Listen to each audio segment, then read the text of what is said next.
Welcome to the Tech Egg. Don't get scrambled. Enjoy the video. You start by importing your footage and placing it on the timeline. This is where size adjustments apply. Once your clip is visible, select it so the inspector shows its controls. In the inspector, choose the Video tab. You'll find Transform Controls.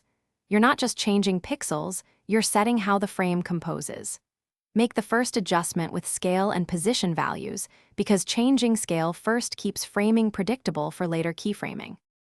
Now focus on precise sizing. Toggle uniform scale if you want proportional resizing, otherwise adjust scale X and scale Y independently.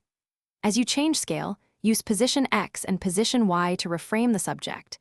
This keeps important elements centered.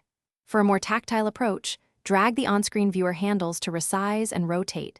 This updates numeric values in the inspector.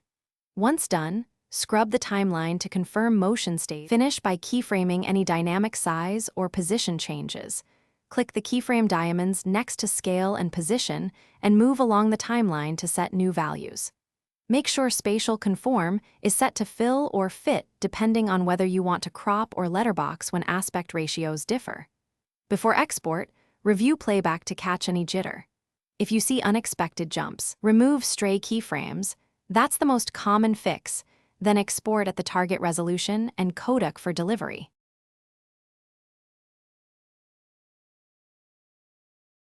Thanks for watching. Consider subscribing if I helped unscramble your problems.